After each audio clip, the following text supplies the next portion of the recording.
Kiai hanya mentang-mentang jenggot panjang, cingkrang, jidat hitam, tapi caci maki sana kemari, mulutnya kotor, akhlakuhum sayyi'ah. Dan sudah jelas Islam diturunkan di muka bumi ini untuk siapa? Untuk manusia dan kalangan jin. Agar apa? Untuk memperbaiki akhlak. Lalu bagaimana ceritanya jika ada orang selalu teriak-teriak, bilang jancuk lah, bilang matamu picek lah, dan lain sebagainya.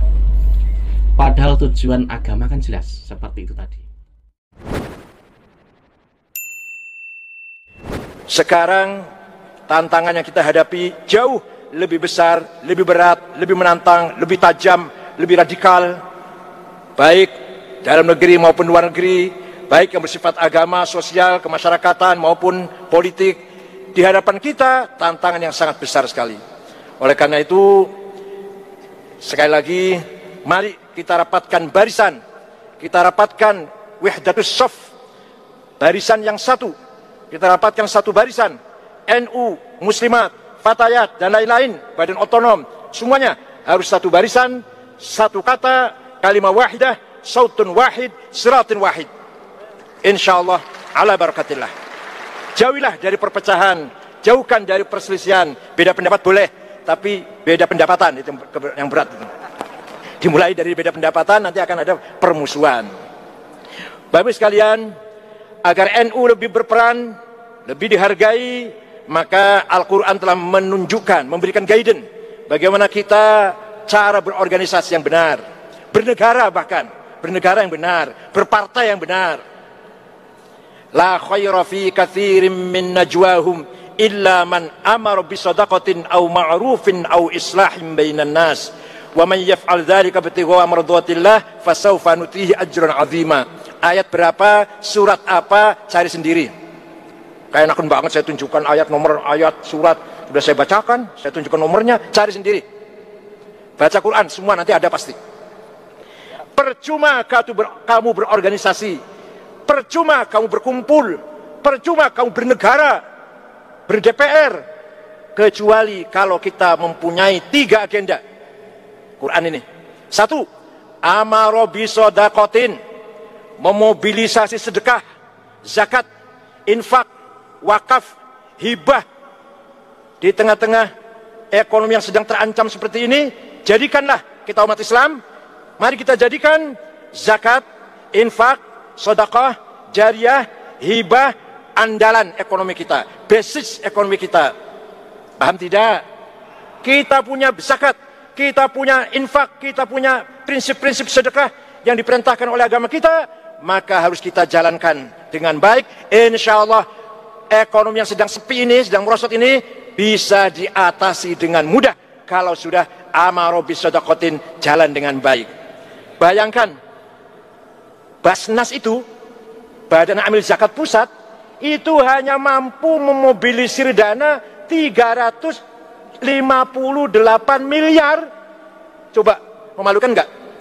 Negara yang mayoritas umat Islam, zakatnya yang terorganisir, yang termobilisir, yang pusat tuh ya, 358 miliar. Kalau dihitung semua nasional, Basnasnya, lembaga-lembaga zakat, ormas-ormas di daerah-daerah, semua ini nasional, 10,2 triliun. Padahal umat Islam katanya mayoritas, yang kaya juga banyak. Kalau sampai miskin, jelas ketongannya. Ketongan mustahikin kata ini. Oleh karena itu, saya mohon, saya minta kepada pemerintah, kepada presiden, wakil presiden, agar menginstruksikan semua pegawai negeri yang Islam, BUMN, perusahaan-perusahaan pengusaha-pengusaha muslim, agar mengeluarkan zakat 2,5%, dukung Basnas, dukung lembaga-lembaga zakat dimanapun berada. Kalau kita ingin segera keluar dari kemiskinan, apalagi di saat-saat pandemi seperti ini. Amar bisadaqatin. Sangat penting sekali ini perintah Tuhan. Percuma kita mengaku mayoritas beragama Islam, kalau kemiskinan masih kita lihat di depan mata kita. Kalau di Jakarta, ya kalau kita masuk ke belakangnya Jalan Tamrin, ya Pak Gubernur, di belakangnya Jalan Sudirman, barulah kita tahu betapa di sana masyarakat miskin. Apalagi kalau ke daerah, jelas sekali kebanyakan, terus terang sajalah, nggak usah malu-malu, kebanyakan orang NU yang miskin di daerah itu. Lihat dari mana? Dari namanya. Namanya siapa? Dulkipli, Dulkahar, Madrais, Jumadi, Solikin. Nggak ada yang Sok Cokro, nggak ada. Sutarto nggak ada, Zulkifli, Zulkahar, pasti orang NU-nya lah, yang miskin-miskin itu.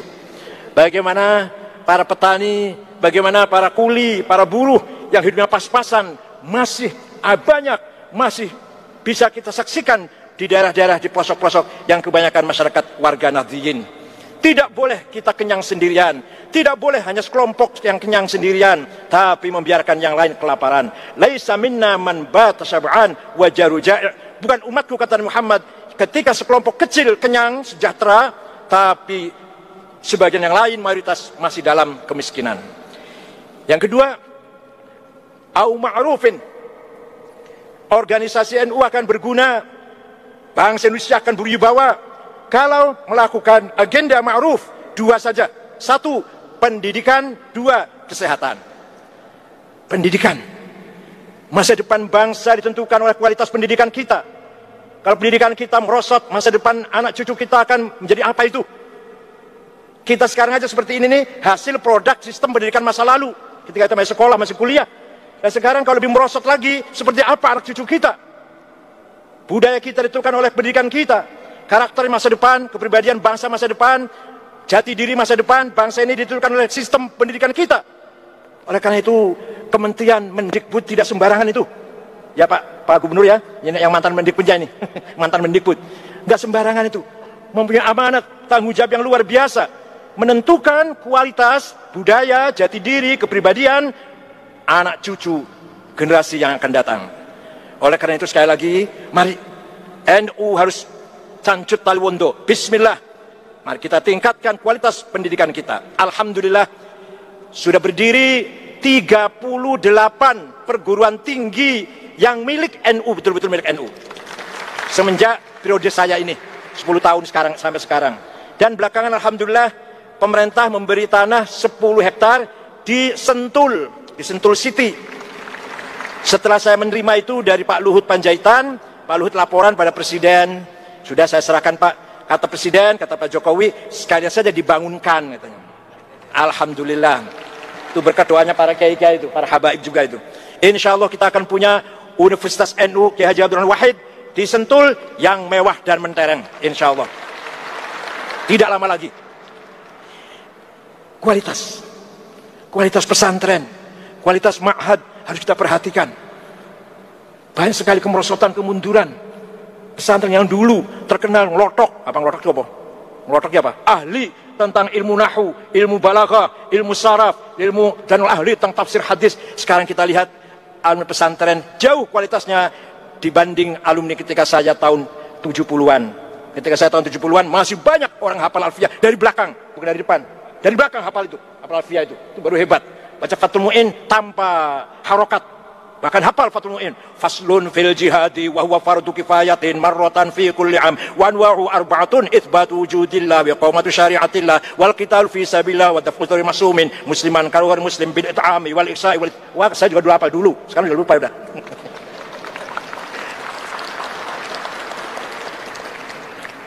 Sekali lagi, pendidikan itu negara, pemerintah harus betul-betul memperhatikan masa depan bangsa ini dengan meningkatkan kualitas sistem, kualitas pendidikan kita. Yang kedua, kesehatan. Nah, kesehatan ini luar biasa. Kita sekarang sedang diuji oleh Allah. Bukan hanya kita, dunia. Yaitu dengan COVID-19 ini. Alhamdulillah, pemerintah dalam hal ini sungguh-sungguh ingin mengatasi wabah ini, walaupun di sana masih banyak kekurangan atau masih banyak tumpang tindih, masih banyak sekali kurang terkoordinasi. Ala kulli hal, bagaimanapun ada niat sungguh dari pemerintah untuk segera mengatasi wabah ini. Itu semuanya merupakan kewajiban pemerintah. Wajib pemerintah memelihara kesehatan rakyatnya. Kesehatan sangat penting. Belajar harus sehat, kerja harus sehat, menjalankan tugas harus sehat, ibadah sholat harus sehat. Kalau nggak sehat, sholatnya nggak sempurna. Puasa harus sehat, haji umroh harus sehat. Kalau nggak sehat, mana mungkin haji, mana mungkin umroh. Puasa harus sehat, baca Quran harus sehat. Kalau nggak sehat, mana mungkin bisa baca Quran. Oleh karena itu, sehat merupakan utama sekali. Nah, disinilah pentingnya negara harus langsung menangani, turun langsung mengatasi problem wabah COVID-19 ini. Dan kami siap bersama-sama pemerintah untuk mensukseskan program menangani COVID-19. Alhamdulillah NU mempunyai Satgas COVID-19 berapa? 228.000 titik di nasional ini. Dan kami telah menyalurkan bantuan kalau diuangkan lebih dari 600 miliar. Kalau diuangkan. Kami dapat bantuan dari Taiwan, dari Singapura, dari Koran Kompas, dari Kedubes Saudi, Kedubes RRT, dari PT IMIP, dari DPR, dari BIN, dan seterusnya. Walhasil kalau diuangkan sampai 600 miliar, sudah saya salurkan semuanya kepada mustahiqin. Alhamdulillah. Dan sampai sekarang kita masih berusaha menyalurkan kembali alat kesehatan atau sembako dan lain-lain. Nah, yang terakhir, au islahim bainan nas. Percuma kamu bernegara, percuma kamu berorganisasi kalau tidak memiliki agenda yang ketiga, islahim bainan nas, membentuk masyarakat yang soleh. Nas itu masyarakat. Kalau orang satu individu namanya insan. Satu namanya insan. Kalau nas, komunitas masyarakat. Yang soleh masyarakatnya, bukan hanya kiainya, bukan hanya ustadz, bukan hanya orang-orang tertentu saja. Yang soleh masyarakatnya, bangsanya yang bermartabat, soleh, beragama, berbudaya, berakhlak. Itu yang paling sulit. Mengatasi kemiskinan barangkali entah kapan-kapan bisa selesai. Mengatasi pendidikan, kesehatan, kapan-kapan barangkali entah berapa ratus tahun lagi bisa selesai. Tapi yang ketiga ini, islahim bainan nas, kayaknya sepertinya sampai hari kiamat gak selesai ini kayaknya ini. Membangun masyarakat soleh sepertinya sampai hari kiamat gak akan selesai. Kenapa? Karena islahim bainan nas dimulai dari islahu anfusina. Membangun masyarakat yang soleh harus membangun NU-nya dulu harus soleh. Warga NU-nya soleh dari ketua umumnya sampai rantingnya soleh semua, baru masyarakat yang lain diajak soleh. Kira-kira sampai kiamat terlaksana belum ya kira-kira? Itu sulitnya di situ. Sedangkan manusia ini atau bangsa ini bermartabat, dihargai orang kalau akhlaknya mulia, kalau budayanya bagus, bukan agamanya. Mohon maaf, bukan agamanya. Sekali lagi, bukan agamanya martabat bangsa itu bisa mulia, tapi budayanya, akhlaknya, moralnya. Disiplin, sadar hukum, tidak ada yang korupsi, hak asasi manusia terjamin, adil, makmur, sejahtera. Itu akan martabatnya akan naik itu. Agamanya apapun lah. Coba contoh. Di Arab itu, agamanya benar. Ya benar lah, akidahnya rukun iman 6, syariatnya salat 5 waktu, puasa Ramadan, haji umroh ke Mekah, baca Quran. Tapi perang saudara terus, sudah 40 tahun, yang mati udah jutaan itu. Akhlaknya bobrok, budayanya hancur, carut marut. Tidak bermartabat bangsa itu. Walaupun teologinya benar, syariatnya benar. Tapi mohon maaf, negara-negara Skandinavia, Swiss, Swedia, Finlandia, Belgia, Denmark, luar biasa negara itu, harum namanya, adil, makmur, sejahtera, nggak ada perampok, nggak ada penodong, pejabat nggak ada yang korupsi, sadar hukum semuanya tertib. Walaupun agamanya menurut kita teologinya salah, syariatnya salah, tapi budayanya bagus, maka mereka bermartabat. Wa innamal umamul akhlaqu ma baqiyat fa inhum dhahabat akhlaquhum dhahabu. Martabat bangsa tergantung akhlaknya, bukan agamanya. Coba, tergantung akhlaknya. Akhlaknya baik, martabatnya tinggi, akhlaknya bobrok, martabatnya jatuh. Wa innamal umamul akhlaqu ma baqiyat fa inhum dhahabat akhlaquhum dhahabu. Kalau akhlaknya hancur, hancurlah martabat bangsa itu. Oleh karena itu, nah sekarang pertanyaannya, akhlak itu apa? Apa akhlak itu? Bolak-balik pidato akhlak apa? Mahiyal akhlakul karimah. Dalam bahasa Arab, saya ringkas saja ya. Husnul muasyarah, membangun kebersamaan yang baik, itu akhlakul karimah. Husnul muamalah, membangun interaksi yang baik. Husnul musyarakah, gotong royong yang baik, bebarengan yang baik, itu akhlakul karimah. Kalau sudah ayah baik dengan anak, anak baik dengan ayah, murid baik dengan guru, guru baik dengan murid, pejabat baik dengan rakyat, rakyat baik dengan pejabat, orang tua sayang yang muda hormat yang tua, yang kaya sayang yang miskin hormat yang kaya, satu sama lain tetangga menghormati satu sama lain, antar agama, antar kelompok, antar partai politik, antar ormas. Itulah akhlakul karimah. Silakan jadi apa saja. Anda menjadi DPR, akhlaknya mulia. Anda mau jadi pejabat, akhlaknya mulia. Anda mau jadi TNI Polri, akhlaknya harus mulia. Mau jadi presiden, akhlaknya harus mulia. Mau jadi kiai, akhlaknya harus mulia. Percuma kalau kiai akhlaknya nggak mulia.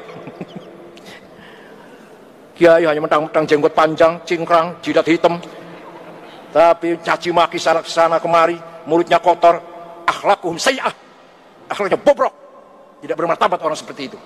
Oleh karena itu sekali lagi, husnul muasyarah, husnul muamalah, husnul musyarakah, inilah akhlakul karimah.